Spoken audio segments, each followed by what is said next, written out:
Hello, my name is Brian Morgan. I am a senior associate and structural engineer at Magnus & Clemensic Associates, Seattle, Washington, United States. Structural engineer for the Capitol Commons projects, Greenhills projects, and Circulo Verde projects. The Philippines in general is a high seismic region. It's part of the Ring of Fire. In addition, it's very active from typhoons and high winds. The West Valley Fault runs through Metro Manila, and it is seismically active. But in addition to that, there's many other earthquake hazards that are nearby. There's the subduction zone further out in the ocean.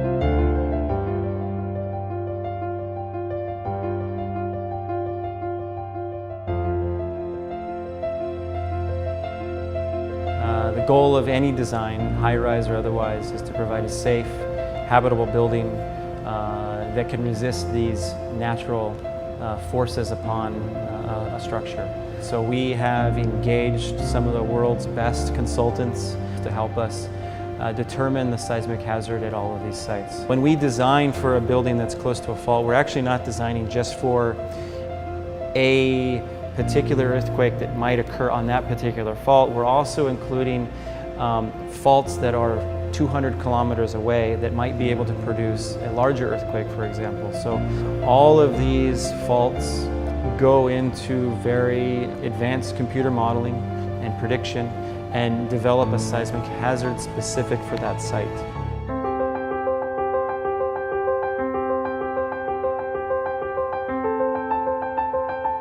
Yeah, so the Royalton at Capitol Commons, the buildings are constructed of reinforced concrete construction.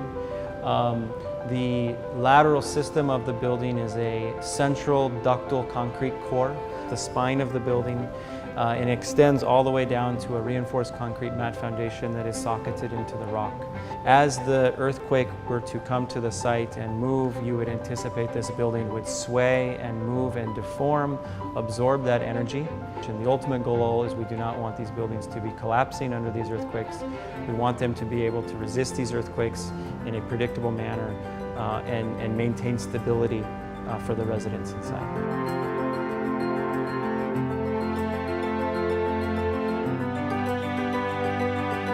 So the Imperium is very similar. Again, it's concrete construction. It is a more slender building than its counterpart, the Royalton. It uses a similar concrete core system, but it also utilizes an outrigger system to give it greater stability. What you'd anticipate in this building is that, again, its stiffness and strength are adequate for moderate and large wind forces.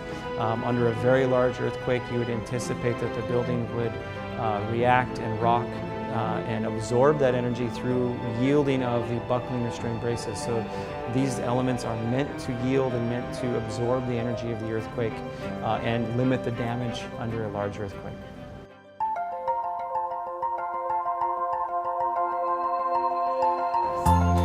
So Maven, again, is reinforced concrete construction. The two towers, one of them is approximately 200 meters tall, the other is 130 meters tall. The buildings will use this shear wall, core wall system as its spine, its stiffness. When lateral loads from wind or seismic hit the building, the core resists these forces. It has adequate strength, it has adequate stiffness, it has adequate ductility, so that when a very large earthquake event were to occur, the building moves and rocks and absorbs that energy dissipation, and then absorbs that energy and dissipates it. Rather than crumbling and failing, it absorbs it through movement, and the goal is to have a building that's safe and standing at the end of a very large earthquake.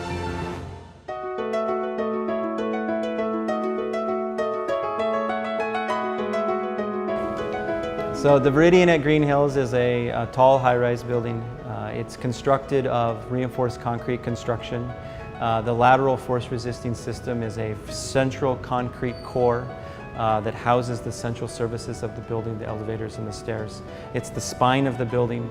It's founded upon a reinforced concrete mat foundation into the rock, a very stable system to take the forces down into the soil. In addition, The building utilizes an outrigger system with buckling restraint braces.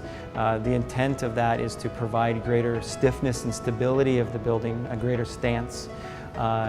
And the detailing of that is such that under wind and moderate seismic, the building is intended not to yield. It's intended to have adequate strength and stiffness to resist those forces. But under a very large earthquake, what you would anticipate is that these buckling restraint braces are intended to yield. Their goal is to yield. Their goal is to absorb the energy that would be imparted upon it, such that under a very large seismic event, the building is able to move and react and absorb the energy such that you have a safe a building that's habitable and can withstand aftershocks and is not collapsed.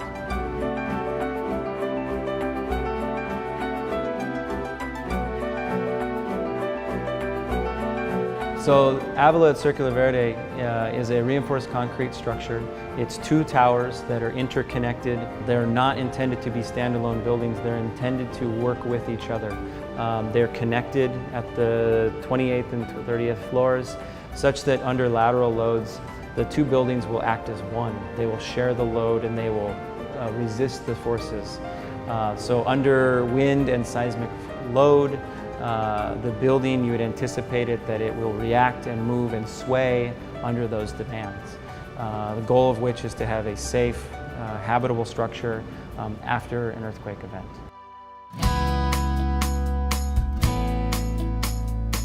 Given the very high seismicity of Philippines and the very high wind demands that come from typhoons, it was important for us to engage other experts in these fields.